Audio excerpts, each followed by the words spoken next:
नमस्कार, आप देख रहे हैं यूपी दर्पण न्यूज 24। यूपी दर्पण न्यूज 24 में आप सभी दर्शकों का स्वागत है। आज के मुख्य समाचार।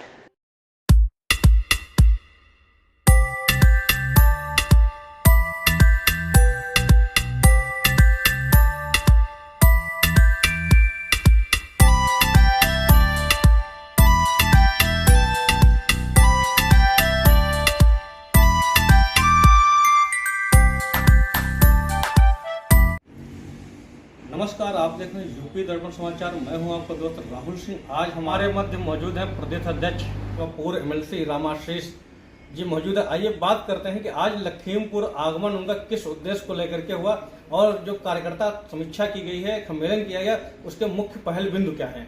आज आपके द्वारा लखीमपुर आगमन हुआ है और कार्यकर्ता सम्मेलन और समीक्षा की गई, इसके प्रमुख बिंदु क्या रहे? देखिए, राष्ट्रीय लोकदल उत्तर प्रदेश जी के द्वारा अपने संगठन की समीक्षा पूरे प्रदेश में हो रही है। अच्छा।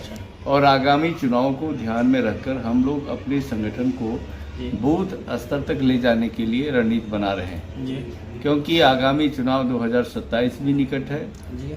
उसके पहले अभी 9 विधानसभाओं का उपचुनाव भी हो रहे हैं। हाँ। तो इस निमित्त हम लोगों की बैठकें पूरे प्रदेश में चल रही है। उसी क्रम में आज लखीमपुर खीरी में राष्ट्रीय लोकदल की जिला कार्यकारिणी की और प्रमुख कार्यकर्ताओं की, किसान नेताओं की एक बैठक यहाँ आयोजित हुई थी। उस बैठक में हमारे प्रदेश के महामंत्री आरपी सिंह जी, जिला के अध्यक्ष चांद मियाँ जी और अन्य सभी प्रमुख कार्यकर्ता यहाँ उपस्थित रहे। हमारे जो है अशोक तिवारी जी और कार्यकर्ता और सब लोग थे। तो हम लोग संगठन पर यहाँ रणनीति बनाए हैं कि आगे कैसे अपने संगठन को मजबूत करना है। जी।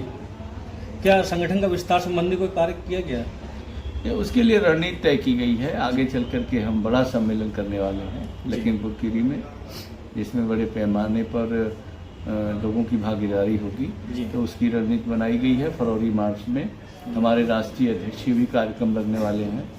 तो संगठन का विस्तार करने के बाद, निचले लेवल तक के गठन के बाद, सेक्टर बनने के बाद हम बड़ा कार्यक्रम करने का प्लानिंग किए हैं, जिसमें हमारे राष्ट्रीय अध्यक्ष माननीय चौधरी जयंत सिंह जी भी इसमें भाग लेंगे।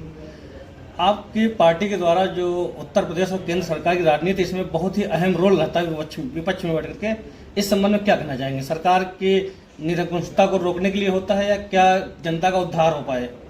देखिए, राष्ट्रीय लोकदल किसानों की पार्टी है जी, और किसान के मुद्दे और समस्याओं को सदैव उठाती रही है। हाँ। सरकार में रहने के बाद भी हम सरकार से रचनात्मक रूप से रचनात्मक भूमिका का निर्वाह करते हैं। जी। प्रधानमंत्री, मुख्यमंत्री तक अपनी समस्याओं को पहुंचाते हैं, किसानों की समस्याओं का जी। उसका समाधान करते हैं। हम देश में, प्रदेश में भाईचारा बनाए रखने के लिए किसानों और नौजवानों की जो उनकी वाजिब अधिकार हैं, समस्याएं हैं, उसका निराकरण करने की कोशिश करते हैं। राष्ट्रीय लोकदल के यही प्रमुख कार्य है। एक अभी बहराइच में एक दुर्भाग्य घटना घटी मूर्ति विसर्जन को लेकर, इस संबंध में कहाँ पे किसकी लापरवाही उजागर हो रही?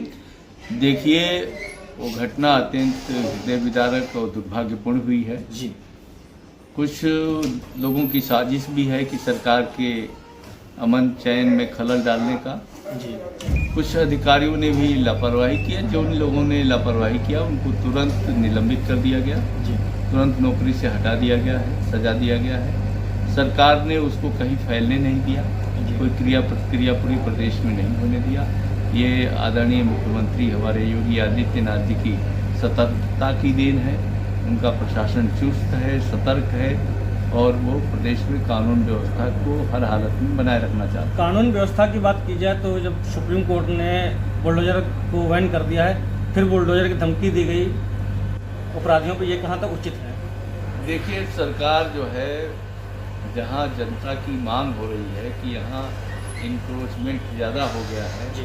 और सरकारी ज़मीन जो सड़क के लिए छोड़ी गई थी, हाँ। जो उसका हाशिए छोड़ा गया था, लोग उसको तो कब्जा किया ही है। पीछ तक जो है कई जगहों पर लोग मकान बना लिए हैं। हमारे इलाके में देवरिया में भी हुआ है। अच्छा। और इसलिए वहाँ भी सारे मकानों पर लाल निशान लगा दिया गया है सड़क चौड़ी करने के लिए। तो कई जगहों पर घटनाएं बहुत सकरे रास्ते होने के कारण भी हो रहा है, इसलिए सरकार जो है मजबूर होकर के उसको हटाने की कोशिश कर रही है। किसानों के कल्याण के लिए आपके संगठन में कौन कौन से प्रमुख बिंदु हैं? देखिए, हमारे किसानों के लिए हमारी पार्टी गन्ना मूल्य का उसका वाजिब हक दिलाना, उसका सही समय पर पेमेंट कराना, हमारे पूर्व राष्ट्रीय अध्यक्ष और भारत सरकार में मंत्री रहते हुए चौधरी अजीत सिंह जी ने जो बैरियर लगा था कि 50 किलोमीटर के अंदर आप चीनी मिलें नहीं लगा सकते हैं, उन्होंने 15 किलोमीटर उसकी सीमा कर दिया, और जिसके कारण पूरे पश्चिमी उत्तर प्रदेश में आज दर्जनों चीनी मिलें दिखाई देती है, और उससे किसान समृद्ध हुए हैं। किसानों के समृद्धि बढ़ी है पश्चिमी उत्तर प्रदेश में, उसका मुख्य देन है राष्ट्रीय लोकदल। तो राष्ट्रीय लोकदल तो किसानों की पार्टी है, किसानों के लिए लगातार और निरंतर संघर्ष करती रहती है।